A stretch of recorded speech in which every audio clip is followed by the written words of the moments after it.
Welcome to AC 24/7. I'm Aaron Dean.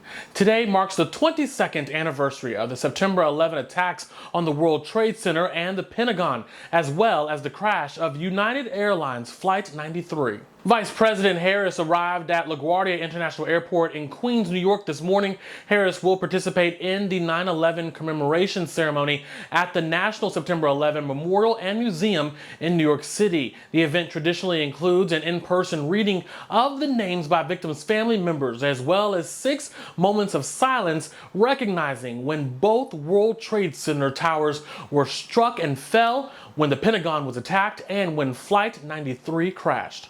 Rescuers in Morocco are racing against the clock to find more survivors of Friday's powerful earthquake as the death toll continues to climb. More than 2,100 people are now confirmed dead after the country was hit by a 6.8 magnitude quake, the strongest in more than 120 years.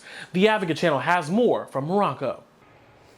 Well, the death toll is still continuing to climb, and it is unclear at this stage how many people are still buried beneath the rubble. But this search and rescue operation is very much ongoing, and it could be for several days. And it has been a struggle over the weekend for search and rescue teams to make it to some of the areas hardest hit by Friday's earthquake. Many of these villages are located in remote areas of the Atlas Mountains, which are typically hard to get to, but also the roads have also sustained damage, and that has posed an obstacle to rescue teams. But what we are beginning to see now is international search and rescue teams joining the effort, coming to Morocco to support on that front. But there will also be a focus on the humanitarian relief front as well. Of course, many of those across the Atlas Mountains, across the areas impacted around the epicenter, have lost their homes, have lost absolutely everything, and so they will be needing that support for some time to come.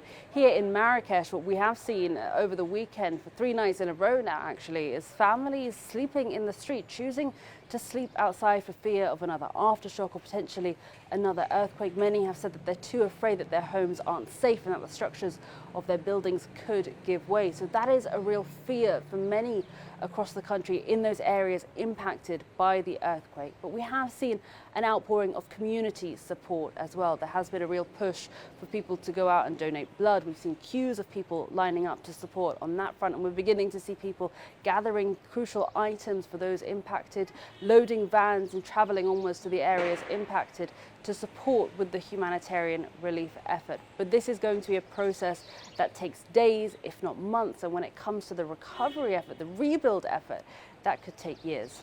Nada Bashir, CNN, Marrakesh.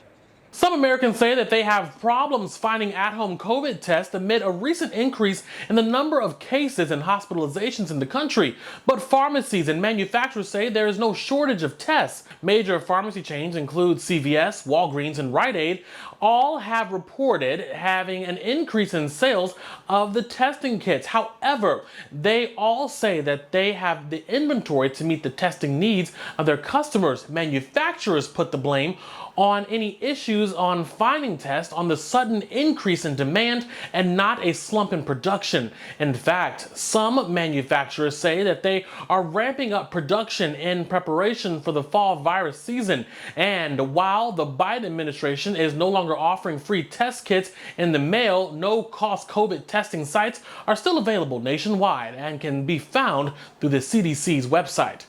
Thanks so much for joining us for AC 24/7. For more, go to theadvocatechannel.com and subscribe on the Advocate Channel YouTube page. For the Advocate Channel, I'm Aaron Dean.